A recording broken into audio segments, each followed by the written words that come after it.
Jika kau butuh bantuan, kau bisa mencariku untuk berlatih kapanpun kau mau, Elis.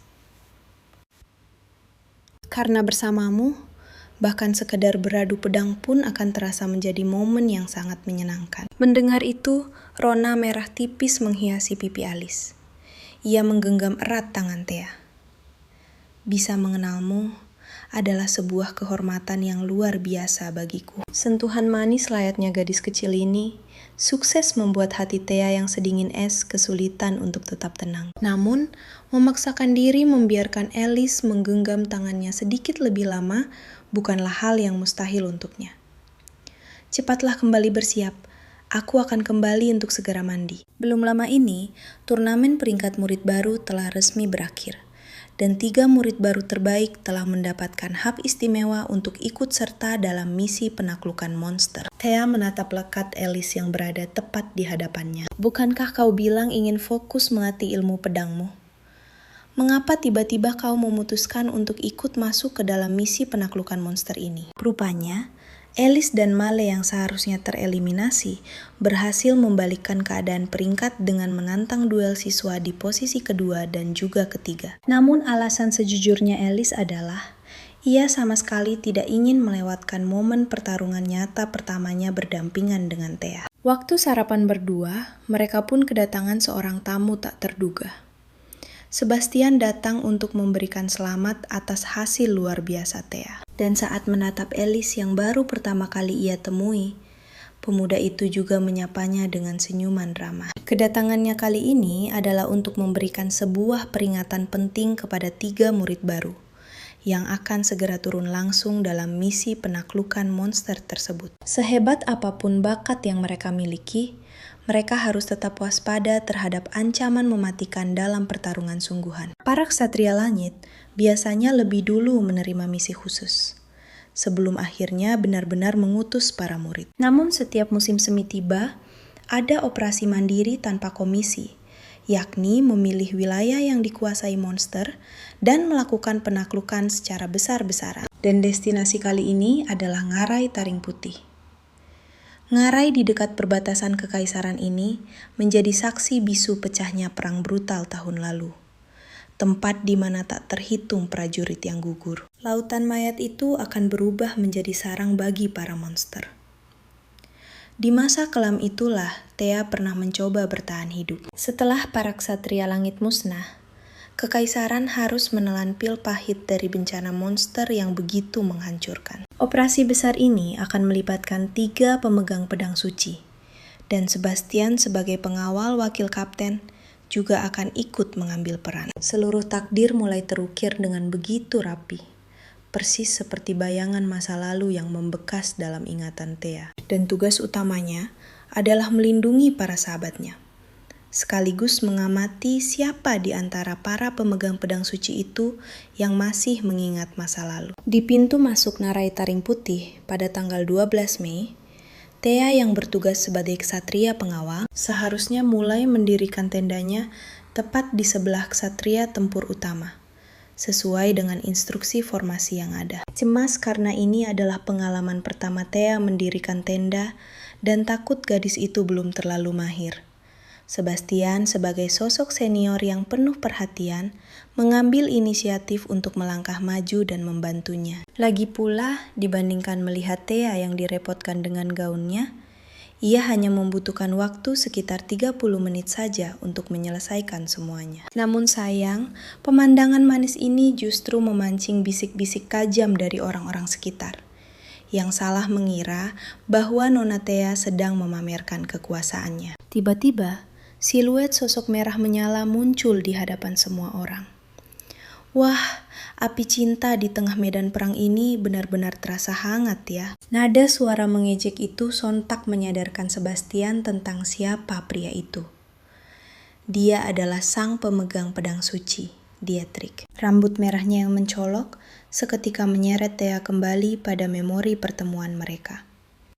Dietrich juga merupakan salah satu ksatria yang pernah tumbang di bawah tebasan pedangnya. Setelah selesai menyingkirkan Teresa yang menghalangi jalannya, Thea dengan beringas memburu pemegang pedang suci ini yang mencoba untuk membocorkan informasi penting.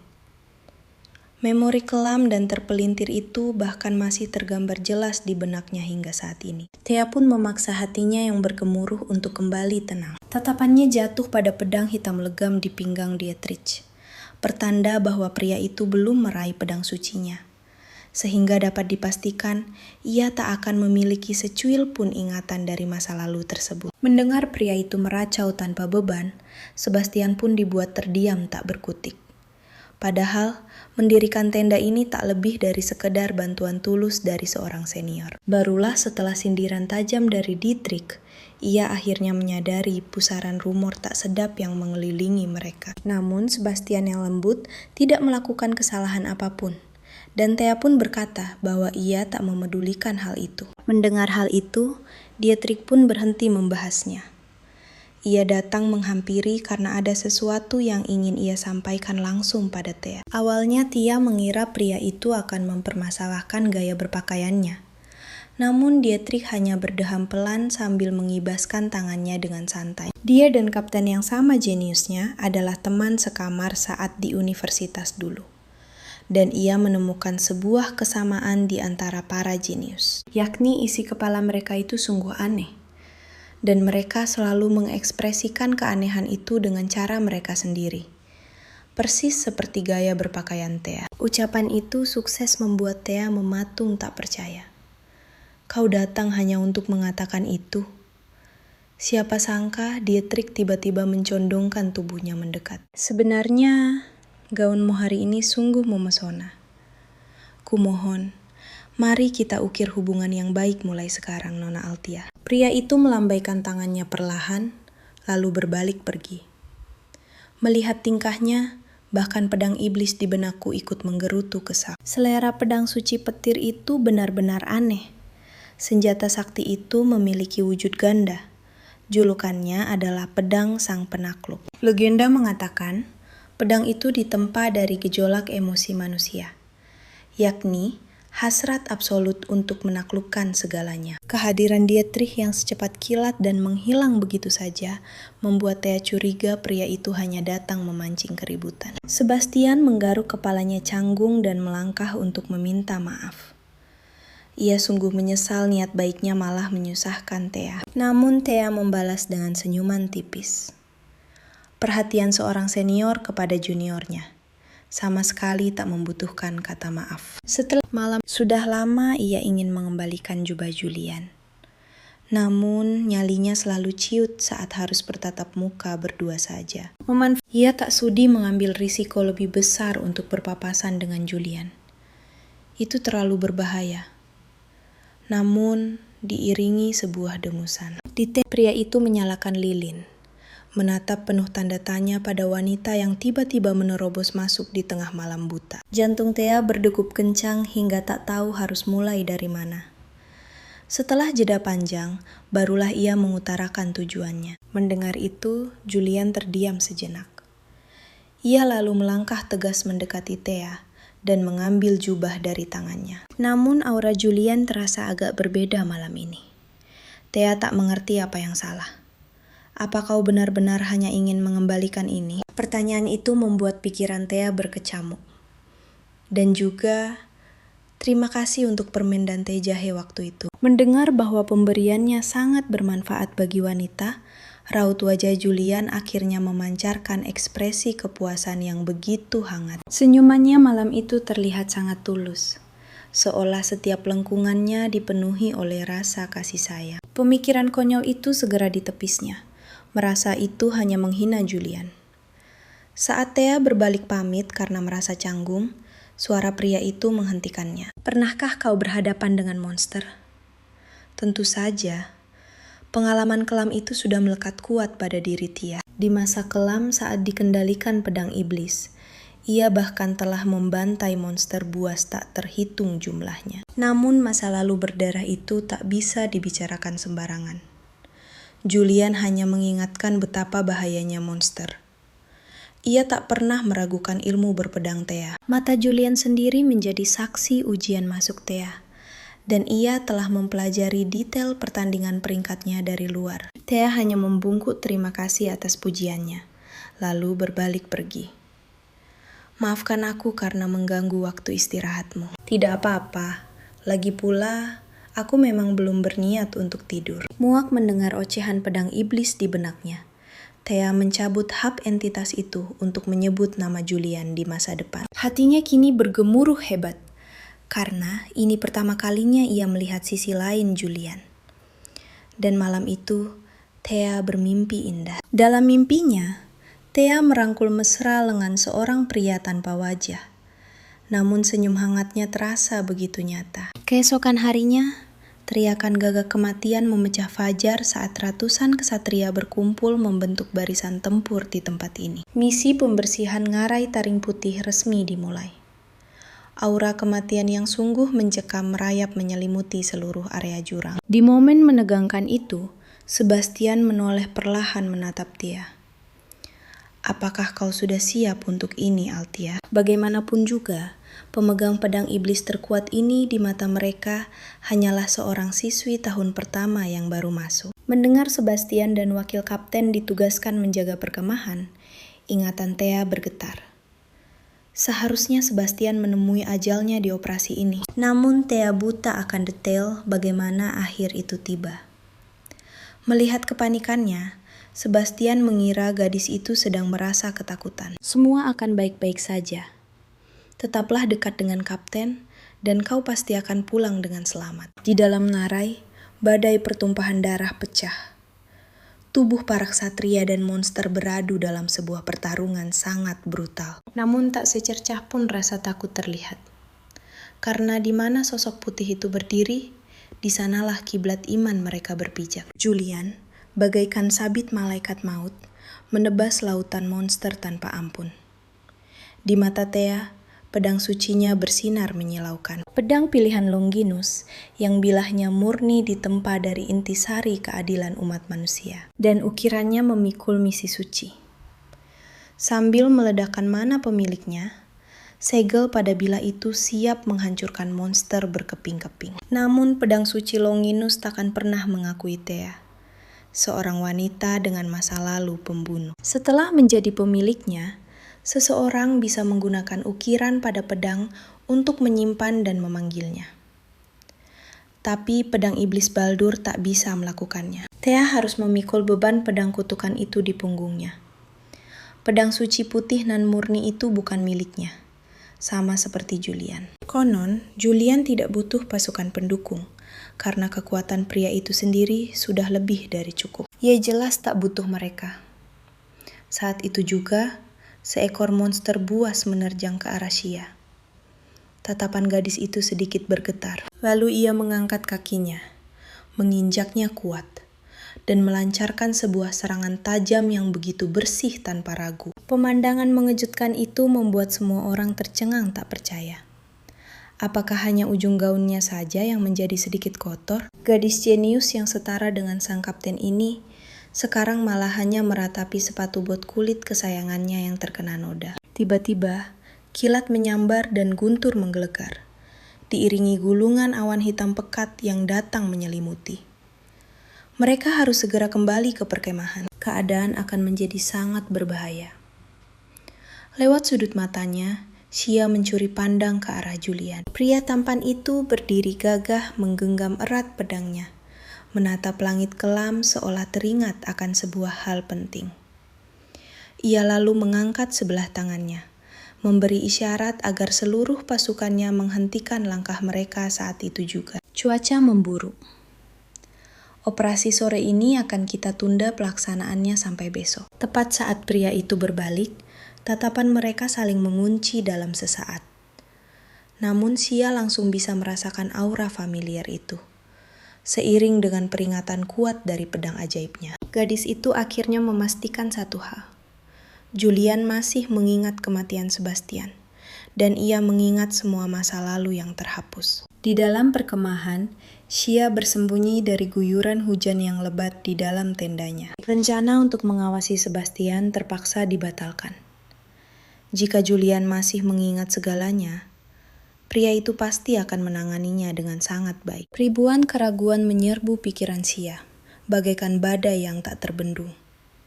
Mengapa pria itu tidak membunuhnya saat itu juga? Dan kenapa Julian sama sekali tidak membencinya sekarang? Xia tak akan pernah melupakan pemandangan saat Julian runtuh tak berdaya.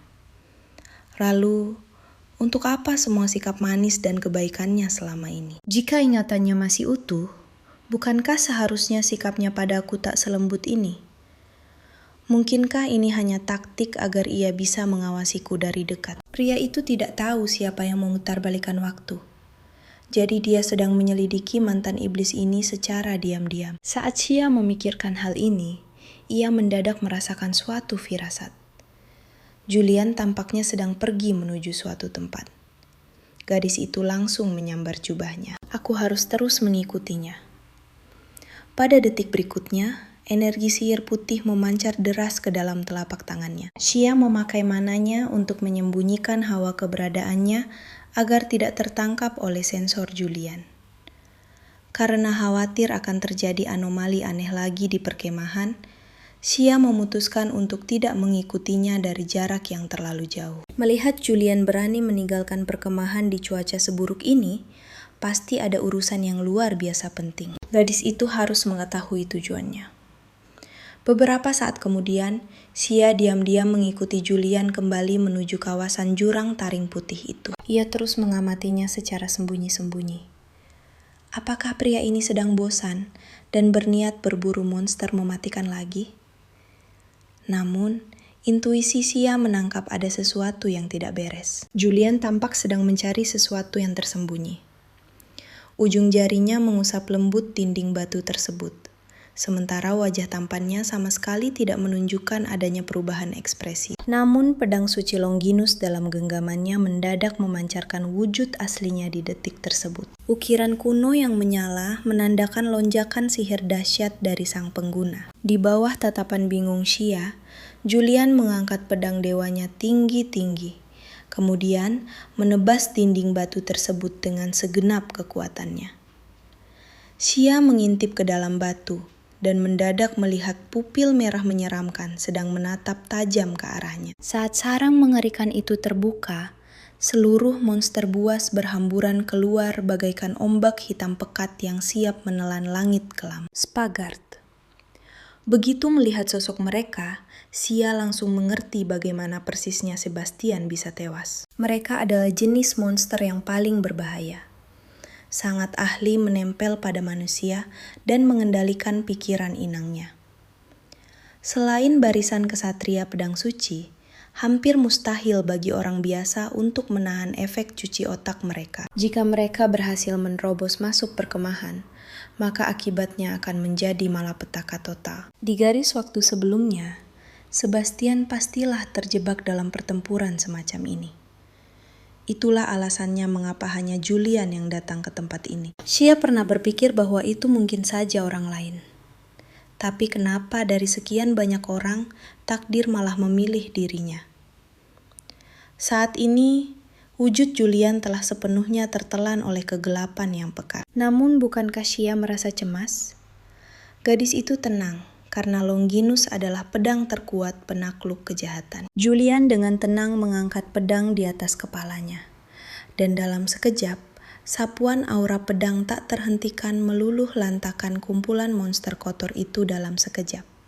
Semudah membelah sebuah kayu yang sudah membusuk. Pedang Longinus sungguh luar biasa perkasa. Begitu pula dengan Julian. Melihat bahwa tujuan utamanya telah berhasil terselesaikan, Xia pun mulai bergegas bersiap kembali menuju perkemahan. Dengan musnahnya para Spagard, semua orang seharusnya sudah sepenuhnya aman. Namun Xia kembali menyadari sebuah perubahan genting. Di atas langit perkemahan, sebuah pusaran misterius mendadak muncul, terus-menerus membocorkan aura sihir. Xia membuang payungnya, lalu berlari sekencang mungkin menyusuri jalanan untuk kembali ke arah perkemahan. Jika Julian tahu, ia pasti tak akan mendirikan kemah di sini. Ini membuktikan bahwa pusaran tersebut merupakan sebuah retakan yang tidak pernah muncul sebelumnya. Perkemahan juga telah jatuh dalam kekacauan besar, dan semua orang berlarian menuju pinggiran untuk mencari tempat berlindung. Di tengah kerumunan, Xia terus mencari wajah yang familiar hingga ia akhirnya melihat sosok Sebastian. Tepat saat itu, senior tahun ketiga Ian memanggilnya. mengatakan bahwa ia telah memeriksa pos murid tahun pertama dan hanya di pos Sebastian ia tidak bisa menemukan keberadaan Xia. Sebastian sungguh terkejut mendengar hal ini. Ia lantas membawa Ian pergi bersamanya untuk mencari jejak keberadaan Xia. Karena jalannya terblokir sepenuhnya, Xia berteriak sekencang-kencangnya untuk memanggil. Tetapi jarak di antara mereka terlalu jauh, dan mereka tak bisa mendengar suaranya sama sekali. Saat mereka membuka tenda Xia, tak ada siapapun di sana. Namun, sebuah retakan dimensi telah menganga lebar di belakang mereka. Xia yang berlari dengan raut panik, mendesak para seniornya untuk segera melarikan diri. Melihat gadis itu selamat, Sebastian pun bisa mengembuskan napas lega. Namun tiba-tiba, aura Ian di belakang mereka terasa begitu janggal dan mencekam. Detik berikutnya, celah dimensi benar-benar terbuka tepat di bawah kakinya. Tubuhnya tersedot masuk tanpa ampun, hingga kegelapan itu menelan dirinya secara utuh. Semuanya terjadi terlalu cepat. Sementara Ian diam-diam menyembunyikan belatinya. Xia menatap dengan mata terbelalak. Bagaimana mungkin tragedi seperti ini bisa terjadi? Ian di sampingnya pun mulai memainkan sandiwara picikannya. Tanpa dia sadari, tatapan tajam Xia telah mengunci dirinya. Kau sungguh tidak menyadari kesalahan fatalmu. Kau hanya tahu bahwa ajalmu sudah dekat. Begitu melihat wajah asli Ian yang menjijikkan, Xia akhirnya menunjukkan taringnya yang selama ini tersembunyi. Belum lama berselang, saat Xia bergegas kembali menuju area perkemahan, ia menyadari Sebastian telah ditarik ke dalam retakan dimensi. Semua kelicikan Ian tertangkap jelas oleh mata Xia. Melihatnya bersandiwara lagi, gadis itu mendesis. Hentikan akting, aku datang untuk mencabut nyawamu. Namun tepat saat Xia hendak melangkah maju, suara penuh wibawa dari wakil Kapten Baron menghentikannya. Dia dengan panik memerintahkan mereka berdua untuk segera mundur. Namun, begitu mendengar bahwa Sebastian telah tertelan retakan dimensi, tubuh Baron seketika mematung. Sebagai pengawalnya, Sebastian adalah rekan yang paling ia percayai. Melihat pria yang hancur oleh duka akibat kehilangan rekannya, Xia tak kuasa mengingat takdir masa lalunya. Sebagai seorang wakil kapten, pria itu rela menukarkan nyawanya hanya demi mengulur waktu agar lebih banyak orang bisa selamat. Dan untuk pria semulia itu, pengawalnya justru didorong paksa ke dalam retakan oleh si keparat Ian. Fakta bahwa sampah yang paling pantas mati justru masih bernapas, membuat perut Xia mual karena rasa jijik yang luar biasa. Melihat Ian yang lari terbirit-birit mencari keselamatan, Xia dengan anggun membiarkan dirinya tergelincir jatuh. Tubuhnya menukik tajam ke arah pusaran dimensi. Dan pada detik yang sama, jemarinya telah mencengkeram erat lengan Ian. Ian menjerit histeris ketakutan. Namun itu tak bisa mengubah takdirnya yang ikut terseret ke dalam celah. Baron yang gagah mengulurkan tangannya. Tapi semuanya sudah terlambat untuk diubah. Pada saat itu, pusaran dari celah dimensi telah mencapai titik puncaknya, lalu melepaskan badai sihir yang sangat brutal dan mematikan. Saat Baron kembali membuka kedua matanya, retakan itu telah lenyap tanpa sisa, hanya meninggalkan luka sayatan yang dalam pada permukaan tanah. Julian pun tiba tepat pada momen tersebut. Dia menatap pemandangan hancur itu dengan rasa tak percaya. Bencana apa yang sebenarnya telah terjadi? Di tempat lain, Ian terlempar keras ke tanah hingga kepalanya berputar pusing. Sebaliknya, Xia justru mengamati lingkungan sekitarnya dengan tatapan penuh rasa ingin tahu. Tempat ini dipenuhi oleh monster buas dan kesatria yang kehilangan akal. Dia tak pernah menyangka akan kembali ke dalam pelindung ini. Ini adalah ruang misterius yang ditinggalkan oleh pedang dimensi suci R. Sangat berbeda dengan sifat pedang suci Chairos yang mengawasi aliran waktu. Pedang suci R lebih suka mengembara menembus berbagai dimensi, dan setiap ruang yang dibelahnya akan berubah menjadi pelindung. Keberadaan pelindung ini di tengah medan perang bahkan membuat suasana hati sang pedang sihir menjadi jauh lebih baik. Xia menoleh ke belakang, menatap Ian yang baru sadar dan mengedarkan pandangan dengan panik. Pemandangan tak asing ini membuatnya keliru berpikir bahwa mereka masih di perkemahan. Namun itulah sifat asli dari sebuah pelindung. Tata ruang di dalamnya sepenuhnya dibentuk oleh lingkungan tempat di mana sihir itu tercipta. Xia sama sekali enggan membuang ludahnya untuk pria rendahan ini. Kau sengaja mendorong Sebastian ke dalam dimensi pelindung ini, bukan? Kau Ian berniat membantah. Namun kata-katanya tertahan saat dia melihat sosok Xia yang benar-benar berbeda dari sebelumnya. Suasana hatiku sedang sangat hancur sekarang, jadi sebaiknya kau tutup mulut kotormu. Sejujurnya, Xia tak ingin menumpahkan darah siapapun. Kehidupan damai ini adalah sesuatu yang ia perjuangkan dengan darah dan air mata. Namun pria di depannya ini justru berniat menghancurkan segalanya. Awalnya dia tak ingin mempedulikan intrik murahan Ian di masa lalu. Tapi pria ini telah berani menargetkan orang-orang di sisinya. Raut wajah Ian kembali berubah drastis. Dia memohon bahwa ini semua hanya kesalahpahaman. Namun belati tajam yang berkilat di balik punggung Xia membuktikan bahwa pria itu telah salah perhitungan. Xia tak pernah senaif penampilan anggunnya. Dia dengan santai mencengkeram tangan Ian, memberikan tekanan mengerikan hingga tulang-tulangnya terasa akan remuk. Menyadari ancaman itu, Ian mulai mengumpat dengan penuh amarah. Berteriak menyuruh Xia untuk segera melepaskan tangannya. Xia pun melepaskannya. Namun detik berikutnya, tangan rapuh itu mencekik leher Ian dan mengangkatnya tinggi ke udara. Suara bisingmu hanya akan mengundang monster. Tutup mulutmu sekarang juga. Xia perlahan melepaskan sarung tangannya, menatap pria yang sedang meronta kesetanan ini dengan ketertarikan yang dingin. Jelaskan alasan di balik tindakanmu ini. Jika alasanmu cukup bagus, aku mungkin akan mengampunimu. Ternyata, semua pengkhianatan ini berakar dari kecemburuannya semata. Selama ini dia selalu mencari muka di depan para ksatria yang menjijikan itu.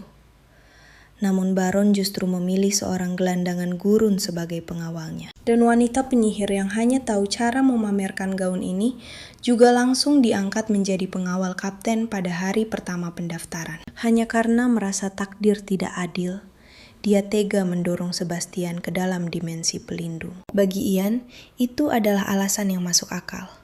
Namun bagi Xia, inilah dosa yang membuatnya pantas mati. Untuk pertama kalinya, kemarahan Xia benar-benar tersulut. Lalu dia menenangkan hatinya. Tenanglah, tarik napas. Marah-marah hanya akan membuat wajah cantik ini cepat keriput. Pada detik yang menegangkan ini, Ian menyadari keberadaan pedang panjang yang ditinggalkan Xia. Memanfaatkan kelengahan gadis itu, dia mengayunkan pedang tersebut dengan seluruh kebenciannya. Wajah buruk rupanya terpampang jelas di hadapan Xia. Dan hanya ketika bilah pedang iblis itu menembus tubuhnya, kengerian itu akhirnya benar-benar menemui ajalnya. Dalam tatapan terakhirnya, ia hanya melihat helaian rambut merah muda yang berkibar. Sosok anggun yang mengayunkan pedang iblis. Xia sudah memberinya satu kesempatan hidup. Namun kali ini, makhluk itu sendiri yang mengantarkan nyawanya pada mata pedang. Sejak tadi, Xia berusaha keras menekan aura membunuhnya. Ia sangat takut kembali menjadi sosok monster buas yang lepas kendali seperti di masa lalu. Namun kini ia telah menyadarinya.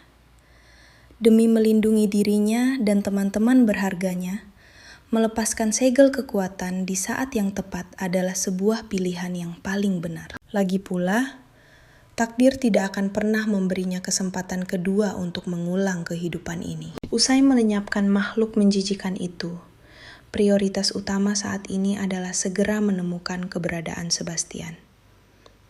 Menatap lautan monster mengerikan yang mengepungnya, Xia melangkah maju dengan kewaspadaan tingkat tinggi. Dengan melacak jejak aliran aura di sekitarnya, ia berhasil menemukan lokasi Sebastian dengan mudah. Xia menyusup maju dalam keheningan.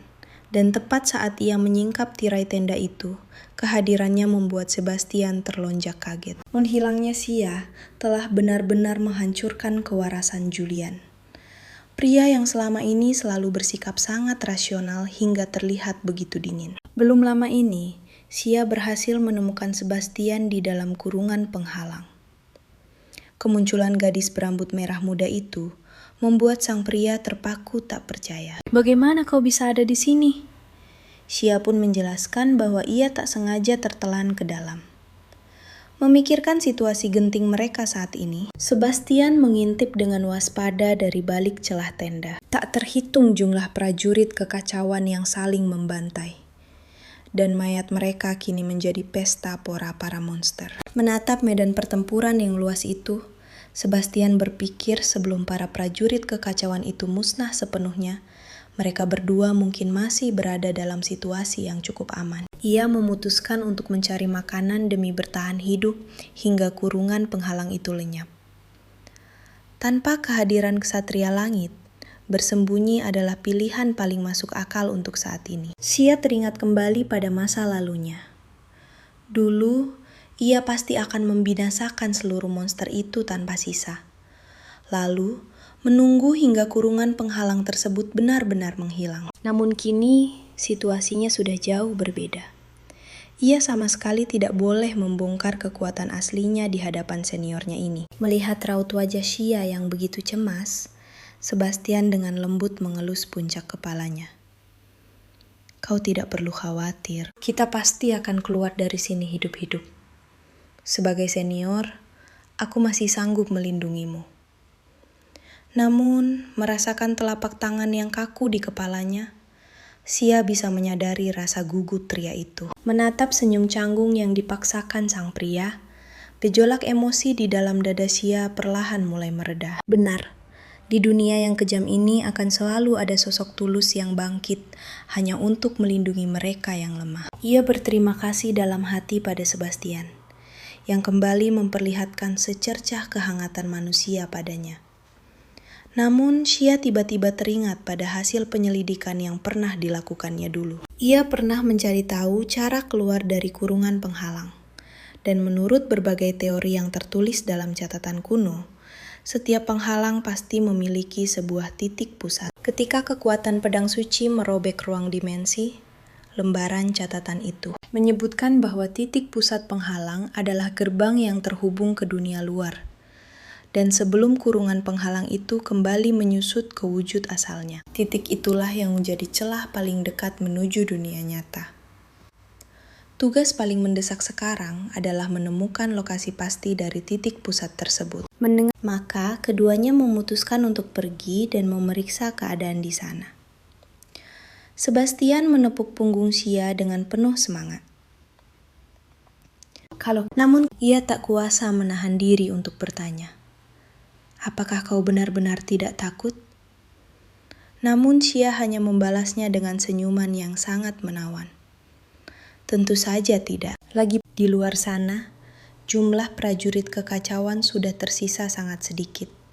Sehingga mencoba menyelinap keluar dengan aman sudah menjadi hal yang sangat mustahil. Meskipun begitu, Xia malah sibuk mengutak-atik sesuatu sendirian.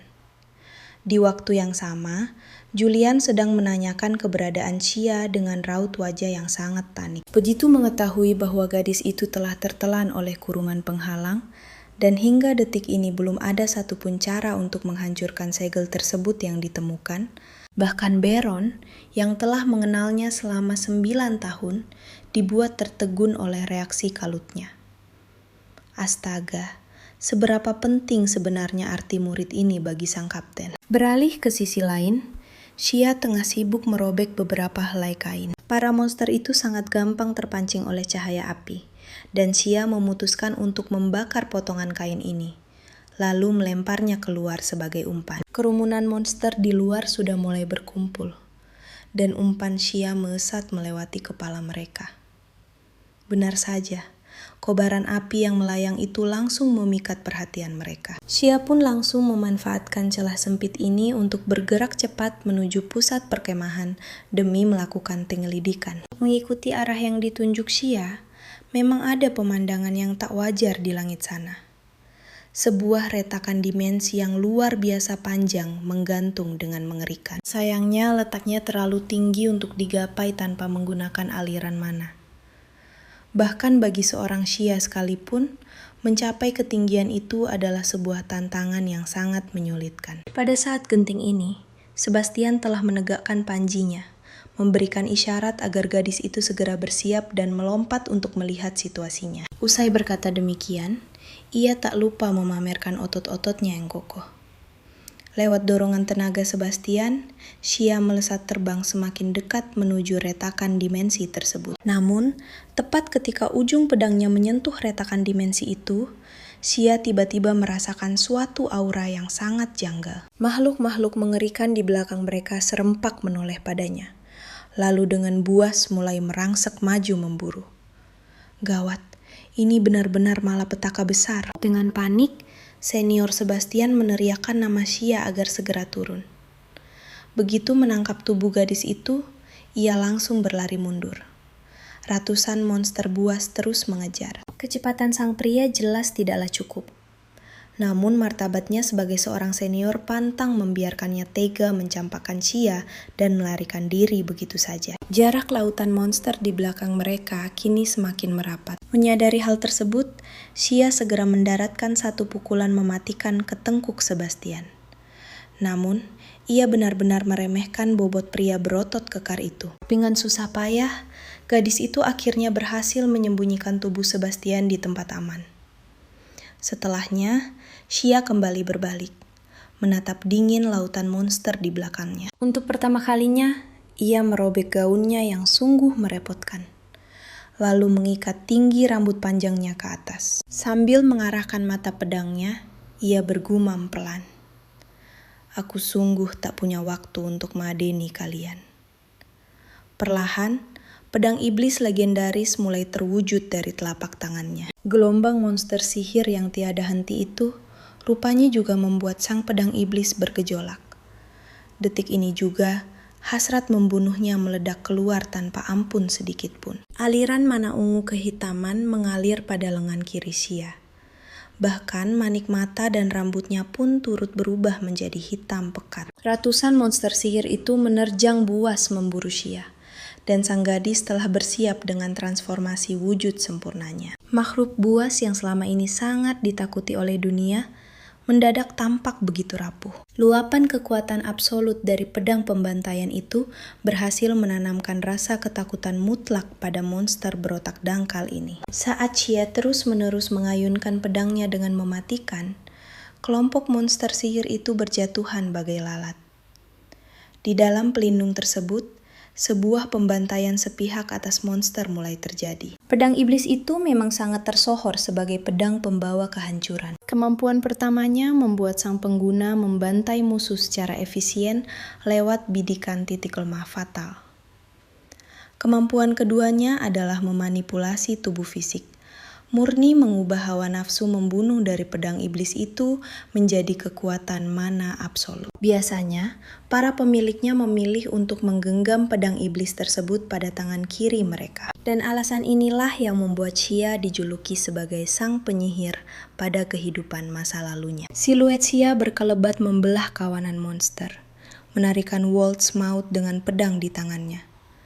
Pada jejak langkahnya, hanya tersisa hamparan mayat kaku para monster sihir. Kekuatannya telah mengalami lonjakan luar biasa dibandingkan beberapa tahun lalu. Namun, tepat pada momen ini, Sebastian justru perlahan mulai tersadar kembali dari pingsannya. Rasa pening di kepalanya membuat dirinya lupa bagaimana ia pingsan. Ia segera menatap sekitarnya demi mencoba mencari sosok keberadaan Xia. Namun ketika pria itu mendongak, ia melihat gadis yang sungguh berbeda dari sebelumnya. Ia menatap tak percaya pada segalanya di depan matanya sendiri. Sosok Xia di hadapannya kini begitu dahsyat. Murni memancarkan kengerian mencekam. Dengan insting tajam, Sebastian segera menyadari bahwa pedang di tangan kanan Xia merupakan pedang kebanggaannya. Sementara tangan kiri gadis itu justru menggenggam pedang iblis legendaris Baal. Permainan gila di dalam batas pelindung ini akhirnya usai ketika Xia sukses mencincang monster sihir terakhir. Namun ironisnya, Tepat ketika ia usai menyembunyikan pedang iblisnya kembali, gadis itu mendadak merasakan hawa keberadaan asing dari arah belakang punggungnya. Sebastian yang tersadar kini menatapnya dengan kebingungan pasrah, membuat batin Xia seketika tersentak panik. Pria gagah yang seharusnya pingsan tak berdaya selama setengah hari ini ternyata sadar lebih awal. Bukankah citra rapuh yang susah payah ia bangun selama ini akan hancur lebur terekspos? Jika pria ini berhasil mengenali pedang iblisnya, maka hanya tinggal menunggu waktu saja sampai Julian akhirnya mengetahui rahasianya. Xia seketika dilanda kepanikan. Ia sungguh tidak ingin kembali berdiri menentang Julian lagi. Pada detik berikutnya, bilah pedang panjang gadis itu telah menusuk mengancam leher Sebastian. Apa saja yang baru kamu lihat? Walau sulit percaya, pria itu tetap menceritakan apa yang ia saksikan dengan sangat tenang. Mendengar kejujuran tersebut, pertahanan kesabaran Xia akhirnya seketika runtuh. Ia tak pernah menduga citra yang dijaganya akan hancur lebur dalam sekejap mata. Melihat Xia nyaris frustrasi, Sebastian pun menyampaikan permintaan maaf dengan suara yang tergagap. Jadi, kau juga merupakan master pedang sebelum momen mengejutkan ini. Mendengar rentetan pertanyaan pria itu, pening pada kepala Xia justru bertambah makin parah. Demi menyelamatkannya, ia rela menerobos pelindung batas dan membereskan pria Fana Ian secara langsung. Namun, apabila dirinya juga memutuskan untuk ikut membungkam bibir Sebastian selamanya di tempat ini, hal itu pasti akan mengacaukan rencana depannya. Memikirkan dilema berat tersebut, gadis cantik ini perlahan mulai bangkit berdiri. Bila senior gagal menjaga rahasia, aku terpaksa bersikap lebih kasar.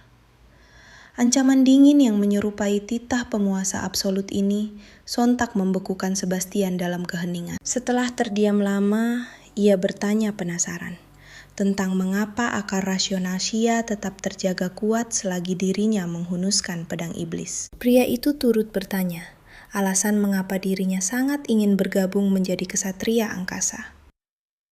Dengan level kemampuan Xia, tak ada keharusan baginya untuk sudi mengabdi sebagai ajudan kesatria. Namun, Xia hanya merespons pertanyaan pria tersebut secara selektif. Inilah jalan yang mesti ia tempuh demi membuang pedang iblisnya.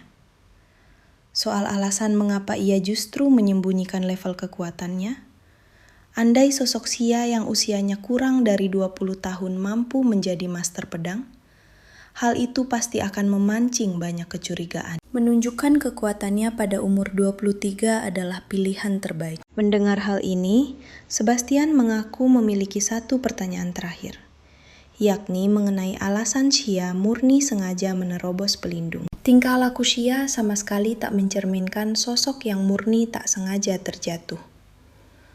Pria tangguh itu lantas kembali menggoda. Mungkinkah dirimu bertindak senekat ini karena terjerat pesonaku, lalu sudi turun demi melindungiku? Mendengar itu, Thea langsung mengelaknya dengan cepat. Lagi pula, seorang master pedang sekalipun bisa saja melakukan kesalahan. Namun pria itu hanya tersenyum menggoda. Jadi, niat membunuhmu yang tadi itu cuma bohongan, kan? Jantung Thea berdegup kencang.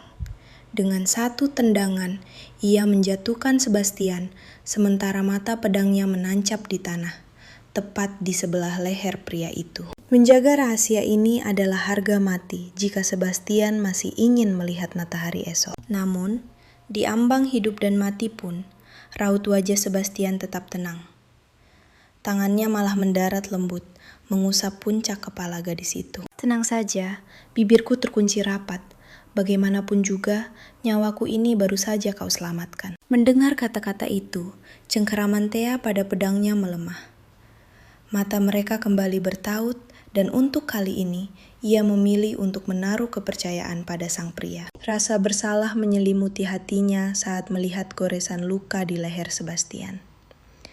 Namun, pria itu justru menyunggingkan senyum hangat. Sisanya bisa kita bahas nanti.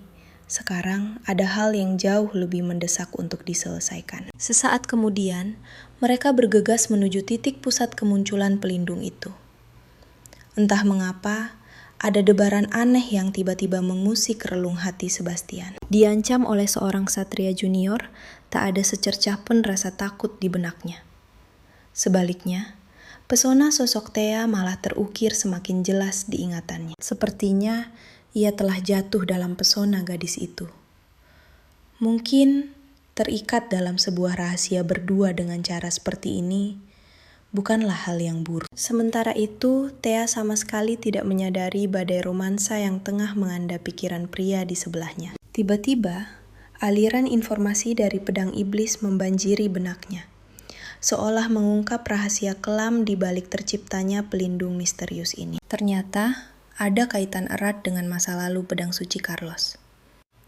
Tepat saat Thea menembus batas pelindung itu, sebuah bayangan tiba-tiba mendekapnya dengan sangat erat. Dari senja hingga fajar menyingsing, sosok pria ini tampak seperti telah melewati siksaan batin yang teramat pedih. Belum lama ini, insting tajam Thea menyadari bahwa struktur pelindung ini memiliki ikatan yang sangat dalam dengan pedang waktu. Distorsi waktu. Itulah dalang dibalik anomali ini. Dan di seluruh dunia, sejauh ini hanya Thea seorang yang pernah memutarbalikkan takdir waktu. Selama hari-hari damainya, tak pernah sekalipun pelindung aneh ini muncul. Fenomena ini baru terjadi tepat setelah ia menyelamatkan nyawa Sebastian. Namun, di tengah kekacauan ini, bukanlah saat yang tepat untuk memvalidasi semua konjektur di kepalanya. Prioritas utama mereka adalah melarikan diri dari tempat ini secepatnya. Sebastian masih berdiri kebingungan menatap retakan mengerikan di atas langit. Di sisi lain, Thea kembali memusatkan fokusnya untuk melacak titik awal dari mana dimensi ini bermula. Monster-monster di sini hanyalah sisa energi dari terciptanya dimensi ini, dan mereka selalu berkumpul di satu area. Thea yakin di sanalah letak pusat pelindung itu berada. Berniat mencari petunjuk yang tersisa, jantung Thea malah nyaris copot saat melihat pantulan wajahnya sendiri di genangan air. "Senior, apakah ada cermin di perkemahan?" Pertanyaan panik bernada tinggi itu sukses membuat dahi Sebastian berkerut penuh tanda tanya. Saat itulah Thea baru menyadari tragedinya. Seluruh tubuhnya telah berlumuran darah monster yang sangat menjijikkan. Jika ia kembali dalam wujud berantakan begini, citra anggun dan jelita yang selama ini ia jaga mati-matian akan hancur tak bersisa. Melihat tingkah gadis itu, Sebastian tertawa lepas. Ia lalu memberitahu bahwa ada benda yang Thea butuhkan di dalam peti di sebuah tenda. Menatap bayangannya di cermin, Thea seakan ditarik kembali ke masa lalunya yang kelam, saat ia masih hidup sebagai seorang penyihir. Beruntung sekali, persediaan kendi air di perkemahan itu masih sangat melimpah untuk membantunya membersihkan diri. Niat awalnya adalah meminjam pakaian Sebastian. Namun proporsi tubuh Thea yang mungil jelas akan tenggelam di dalamnya. Membayangkan hal itu, semburat merah tipis tiba-tiba menghiasi wajah sang pria. Syukurlah tenda milik Teresa tak jauh dari sana, dan ukuran gaunnya pasti akan terpasang sempurna di tubuh Thea. Hanya dalam waktu singkat, Thea keluar dengan penampilan yang sudah kembali menawan. Wajah yang cantik alami memang selalu menjadi perhiasan terbaik bagi seorang gadis. Sejak kembali ke masa lalu, ini adalah kali pertama ia melepaskan gaun kesayangannya. Tapi syukurlah, pesonanya sama sekali tidak memudar. Sebelum menghancurkan dimensi pelindung ini, mereka sepakat untuk menyamakan cerita. Alibi harus kuat, agar aksi pembantaian monster mereka tidak memicu kecurigaan siapapun. Tepat pada detik itu, barulah Sebastian teringat pada satu eksistensi yang terlupakan. Ian yang tiba-tiba menghilang. Pria bodoh itu sudah pergi terlalu lama, dan belum juga muncul. Jangan-jangan dia sudah tenggelam ke dasar sungai. Diam-diam Sebastian menggerutu dalam hati. Jika sampai wajah Ian muncul, ia bersumpah akan memberinya pukulan maut yang tak terlupakan. Sambil merutuk, ia hendak meraih tiang bendera agar Thea bisa memanjat naik. Namun, tanpa sepatah kata pun, sang gadis justru melepaskan sarung tangannya. Dalam kedipan mata, aura pekat pedang iblis kembali terpusat di genggaman Thea. Dengan satu tolakan kaki yang dahsyat, tubuh ramping itu melesat layaknya anak panah menuju retakan di langit. Pedang iblis itu mengayun membelah udara, membentuk kurva sabit yang mematikan, lalu menebas titik pusat dimensi itu dengan kekuatan destruktif. Serang! Dalam hitungan detik, retakan udara itu langsung hancur menyebar, bagaikan jaring laba-laba raksasa. Di bawah tatapan takjub mereka, pecahan langit itu meluas dengan kecepatan mustahil, perlahan mengungkap dunia nyata di baliknya. Ini adalah sejarah. Kali pertama, Thea menghancurkan sebuah pelindung dengan sebrutal ini. Seiring dengan runtuhnya dimensi tersebut, sisa-sisa energi monster yang tercipta pun langsung menguap, musnah tanpa jejak. Dan ruang hampa pelindung itu kini perlahan menyatu kembali dengan dunia nyata. Menatap birunya langit, kedua insan itu akhirnya bisa kembali merasakan hembusan napas kebebasan. Syukurlah, badai sementara ini telah berlalu dengan cukup lancar. Namun saat Thea menoleh, sesosok bayangan putih tiba-tiba menariknya ke dalam pelukan yang begitu erat. Kehangatan yang menjalar nyatanya membuat sang gadis seolah kehilangan kata-kata. Jari jemari Julian tampak sedikit bergetar, bagaikan seorang pria yang baru saja menemukan kembali harta karunnya yang paling berharga. Sorot matanya memancarkan lautan emosi yang sulit diungkapkan. Ekspresi penuh kerinduan itu seolah menjadi pertanda bahwa benih asmara perlahan mulai bermekaran di hatinya. Ataukah tatapan itu sekadar kedok untuk membongkar identitas rahasianya sebagai penyihir? Pikiran Thea benar-benar kacau, bagaikan terhanyut dalam ilusi. Pada akhirnya, akal sehat Thea mengambil alih, dan ia segera menepis sentuhan pria yang melewati batas itu. Ia masih belum bisa membedakan mana ketulusan sejati dari seorang Julian dan mana jebakan manis untuk membuktikan kutukan penyihirnya. Julian pun perlahan menenangkan diri, berdalih bahwa rasa cemas telah membutakan akalnya. Pria itu kemudian mengalihkan pembicaraan, menanyakan apa yang sebenarnya terjadi di balik dinding pelindung. Di sisi lain, adegan romantis itu justru membuat Sebastian terdiam membisu. Cuaca hari itu begitu cerah, ditemani irama jangkrik yang seolah mengejek kesunyiannya. Beberapa saat kemudian, barulah Julian menyadari kehadiran saingannya itu. Tentu saja ia berbasa-basi, mengucap syukur melihat mereka berdua kembali tanpa luka. Namun dengan nada provokatif, Sebastian memuji bahwa semua ini adalah berkat perlindungan Xia.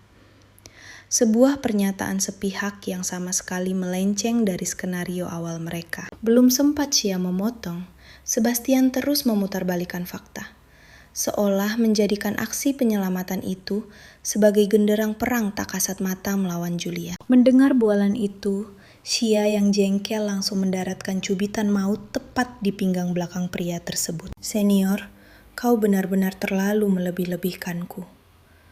Namun melihat kedekatan mereka, rahang Julian tampak menegang menahan gejolak. Tatapannya terkunci pada tangan Xia di pinggang saingannya, memicu api cemburu yang salah sasaran.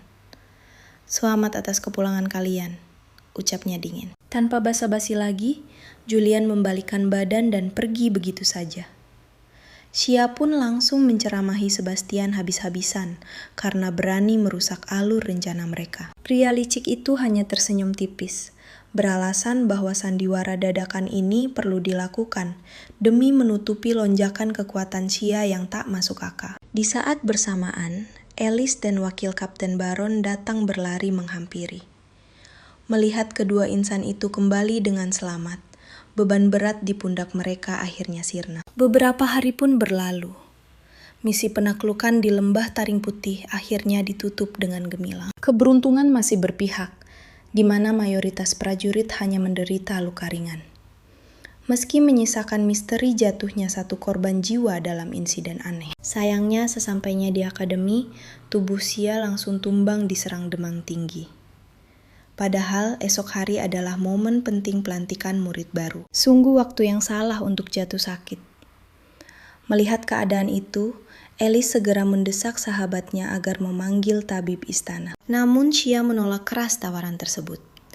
Ia tak boleh membiarkan siapapun menyentuh dan menyadari rahasia sihir gelap yang mengalir dalam nadinya. Sambil menahan pusing, ia malah mengusir Alice untuk segera berlatih. Mengingat waktu menuju pertarungan perebutan peringkat utama semakin menipis. Alasan konyol bahwa keberadaan Alice justru membuatnya tak bisa tidur nyenyak, pada akhirnya membuat gadis itu mengalah dan pamit undur diri. Sepeninggal sahabatnya, Xia menghela napas panjang, seraya menarik selimut tebal untuk menutupi tubuh mungilnya. Membayangkan pertemuannya dengan Julian di upacara besok, sukses membuat kepalanya semakin berdenyut. Belum lagi, roh pedang sihir di dalam jiwanya terus merengek menuntut porsi latihan fisik. Padahal, tubuh rapuh yang awalnya milik seorang putri bangsawan ini telah dipaksa melampaui batasnya demi menjinakkan kekuatan liar sang pedang sihir. Di tengah kepenatan itu, Xia mengeluarkan sebuah surat rahasia berstempel khusus dari Nicole. Rupanya, Nicole telah berhasil menyusup ke dalam barisan pengawal inti dan berjanji akan membongkar busuknya rahasia keluarga kerajaan dalam waktu dekat. Namun pesan itu terlampau singkat, sehingga Xia sama sekali tidak memiliki petunjuk pasti kapan tepatnya bala bantuan itu akan tiba. Tiba-tiba ketukan lembut di pintu memecah lamunannya. Sudah bisa ditebak, pertahanan Alice di luar sana telah berhasil ditembus oleh sang tamu tak diundang. Fatima datang dengan raut wajah penuh kepanikan. Tanpa buang waktu, ia menyodorkan ramuan herbal berlapis madu warisan leluhur keluarganya. Sebuah obat mujarab pemulih raga. Menyusul dari belakang, Timis juga membawakan nampan berisi makanan hangat yang khusus dimasak untuk sang tokoh utama kita. Niat awalnya untuk pergi berlatih terpaksa dibatalkan. Timis tak rela membiarkan Xia menahan lapar, dan lebih memilih setia menunggu sahabatnya pulih untuk berlatih bersama. Perhatian tulus yang bertubi-tubi ini sukses menyemburat rona merah di kedua pipi Xia. Tali persahabatan antar gadis ini sungguh memancarkan kehangatan bagai sinar mentari pagi. Melihat keharmonisan yang kembali terjalin, senyum Fatima mengembang lebar. Ia pun melancarkan aksi utamanya, merayu mereka berdua untuk bergabung ke dalam klub miliknya. Siapa sangka kegigihan gadis itu tak pernah luntur. Setelah sekian lama berlalu, semangat Fatima untuk merekrut talenta emas tak kunjung padam. Di sisi lain, jiwa bebas Xia dan Alice jelas menolak keras segala bentuk aturan klub yang mengekang pergerakan mereka. Terlebih lagi, sistem klub akademi saat ini tak lebih dari sekedar ajang adu gengsi dan alat politik para bangsawan kotor. Namun bukannya mundur, Fatima justru tersenyum penuh teka-teki. Mengantisipasi penolakan itu, ia membeberkan kartu asnya. Ia telah mendirikan sebuah klub independen miliknya sendiri. Mendengar minimnya aturan yang mengikat, mata Xia berbinar. Bergabung dengan klub ini bisa menjadi kedok paling sempurna untuk leluasa melatih kekuatan terpendamnya. Di tengah pusaran rumor miring yang mencoreng namanya di seluruh sudut akademi, keteguhan hati Fatima yang tak termakan fitnah murah membuat Xia merasa sangat dihargai. Setelah saling melempar pandangan dan bertukar kode dengan Alice, keputusan pun dibuat. Mereka resmi menerima uluran tangan Fatima. Seketika itu juga, Fatima mengeluarkan lembaran formulir pendaftaran yang sudah disiapkannya sedari tadi. Tentu saja, formalitas administrasi adalah jalan ninja pembuka babak baru kehidupan akademi mereka. Fatima mulai memecah keheningan dengan gosip hangat dari dalam akademi. Tepat pada tanggal 30 Mei, seleksi perwakilan siswa akan segera dimulai. Dan beredar desas-desus gelap tentang rahasia kotor yang menyelimuti ruang perwakilan tersebut. Namun kabar yang paling mengguncang adalah rencana pernikahan Kapten Julian. Mendengar itu, tubuh Xia seketika membeku kaku di tempatnya. Besok adalah hari pertunangan resmi Julian, dan calon tunangannya adalah seorang putri anggun dari keluarga bangsawan Daskan. Mendengar kenyataan pahit itu, Xia bangkit berdiri tanpa sadar. Reaksi impulsifnya yang tiba-tiba membuat kedua orang itu mengira mereka telah mengganggu waktu istirahatnya. Sepeninggal mereka dari ruangan itu, Xia kembali terhempas lemas ke kursinya. Dalam ingatannya tentang masa lalu yang kelam, Julian sama sekali tidak pernah terikat kontrak pernikahan. Bahkan tak ada satupun rumor asmara yang tersiar hingga akhir hayatnya. Mengapa takdir tiba-tiba berbelok arah? Xia pun memutuskan untuk menyusun ulang setiap serpihan kejadian sejak roda waktu berputar kembali. Sejak ia menginjakkan kaki kembali di titik waktu ini, kotak segel yang seharusnya berisi pedang pusaka ajaib itu ditemukan dalam keadaan kosong melompong. Dan orang-orang yang seharusnya tewas, terbunuh saat ia kehilangan kendali di masa lalu, kini berhasil selamat dari garis kematian berkat perubahan takdir yang diciptakannya. Sebastian, pria yang seharusnya sudah mati sejak lama, berhasil bertahan hidup dengan bantuan Xia. Sehingga selain Ian, semua orang masih bernapas. Lalu, munculnya sosok tunangan misterius ini. Daskan adalah duk berkuasa yang membesarkan calon putri mahkota. Berdasarkan catatan sejarah, beliau seharusnya hanya memiliki satu putri tunggal. Melalui dokumen rahasia yang sebelumnya dikirimkan oleh Nicole, sosok penting yang sedang ia lindungi pastilah sang putri dari keluarga Daskan ini. Untuk saat ini, hanya kepingan fakta inilah yang berhasil ia kumpulkan. Dan menjelang kematian Julian di masa lalu, kasus pembunuhan berantai para suci juga akan segera memakan korban, bersamaan dengan peristiwa kelam lainnya, yaitu pembantaian pasukan penakluk yang terdiri dari para pemegang pedang suci. Xia menatap nanar catatan garis waktu yang tergenggam erat di tangannya. Namun ia sama sekali tidak menemukan satupun petunjuk logis tentang pemicu perubahan takdir yang berujung pada pertunangan tiba-tiba Julian. Atau mungkinkah anomali takdir ini bukan disebabkan oleh efek kupu-kupu semata, melainkan karena pria itu sendiri membawa ingatan kelam masa lalunya dan membuat sebuah pilihan hidup yang baru? Kertas berisi catatan rahasia itu meremas kusut di tangannya. Pikiran Xia telah melayang jauh dalam waktu yang lama. Xia bahkan merasa otaknya hampir terbakar habis oleh rentetan teka-teki takdir ini. Di antara dirinya dan Julian hanya tersisa memori berlumur darah. Dan ia sama sekali tidak punya hak untuk mencampuri setiap keputusan pria itu. Hanya saja, tatapan Julian kala itu dan pandangan istrinya yang begitu penuh selidik ke arahnya benar-benar sukses membuat pikiran Xia tenggelam dalam delusi liar. Namun, bisikan gaib yang menggema di telinganya tiba-tiba memberikan jawaban yang paling ia takuti. Suara itu menegaskan bahwa Julian mengingat segalanya, termasuk tebasan kematian berdarah dingin yang pernah menembus tubuhnya. Bisikan menyiksa itu membuat hati Xia dipenuhi gejolak frustrasi. Ia merasa terjebak di dalam labirin keputusasaan. Tidak tahu lagi apa yang sedang ia harapkan. Di sisi lain, katedral agung itu tampak memancarkan kemegahan luar biasa. Di bawah tatapan intens Julian, Xia berdiri di hadapannya dalam balutan penampilan yang benar-benar baru. Setelah mengubur dalam-dalam emosinya yang rumit, raut wajahnya kembali memancarkan ketenangan absolut. Hari ini adalah hari suci untuk upacara pengangkatan kesatrianya. Mereka berdua sama sekali tidak banyak bertukar kata.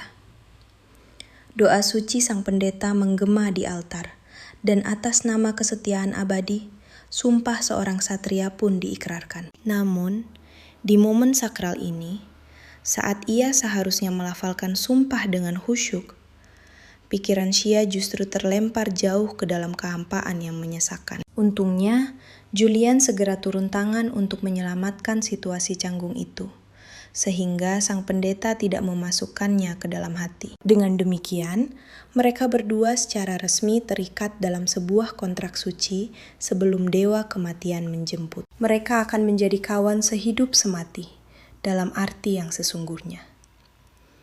Mereka bertukar salinan kontrak yang telah ditandatangani. Setelah pendeta pergi, Xia menjadi orang pertama yang memecah keheningan. "Aku dengar kau sudah bertunangan." Pertanyaan mendadak itu membuat Julian terdiam sejenak. Namun, ia sama sekali tidak memberikan jawaban apapun. Xia menatapnya dengan pandangan penuh isyarat, lalu memalingkan wajahnya dan membisikkan ucapan selamat yang terasa getir. Akan tetapi, sorot mata Julian tampak begitu redup. Ia masih mengingat jelas perkataan Xia di masa lalu, bahwa alasannya menjadi kesatria hanyalah untuk mengejar kebahagiaan. Kali ini ia kembali mengajukan pertanyaan serupa. Apakah kebahagiaan itu berarti kehidupan yang damai? Ada sepercik luka dalam ekspresi Julian, dan Xia pun memberikan balasannya. Ia takkan pernah memilih untuk mengorbankan kehidupan damai yang ia dambakan. Definisi kebahagiaan sejatinya adalah menjalani kehidupan yang tenang dan bersahaja bersama orang-orang yang paling berharga di hatinya. Jadi, apapun yang terjadi, ia takkan mengambil keputusan yang menghancurkan impian tersebut. Bahkan jika harus 10 kali merelakan apa yang ia inginkan. Mendengar keteguhan itu, Julian membuang muka seakan tak ingin Xia melihat ekspresi hancurnya. Cukup sampai di sini untuk hari ini. 3 hari ke depan adalah masa cutimu, Xia. Jika kamu membutuhkan sesuatu, beritahu aku kapan saja. Tak lama kemudian, saat Julian melangkah kembali ke kediamannya, ia mendapati Putri Daskan telah menunggunya dalam waktu yang cukup lama. Sudah lama kita tidak berjumpa, Yang Mulia. Terkait pertunangan ini, Julian hanya merasakan kehampaan dan keterasingan. Meski telah membuang gelar kerajaannya demi menjadi kesatria, ia tetap belum mampu melepaskan diri dari rantai perjodohan keluarganya. Bagi sosok tunangan yang hanya di atas kertas ini, perjumpaan tersebut hanyalah pertemuan kedua mereka sepanjang hidup. Pertemuan pertama mereka terjadi di pesta pernikahan putra mahkota. Dan kini, upacara pertunangan mereka pun akhirnya segera dimulai. Wanita itu mengangkat cangkirnya dan menyesap tehnya perlahan. Sangat menyadari rasa frustrasi di wajah Julian. Dia sendiri sama sekali tidak menyukai ikatan pernikahan politik ini. Namun ia sangat menyadari, sebuah aliansi pernikahan adalah tugas tak terhindarkan bagi seorang wanita bangsawan. Syukurlah, Julian bukanlah sebuah pilihan yang buruk.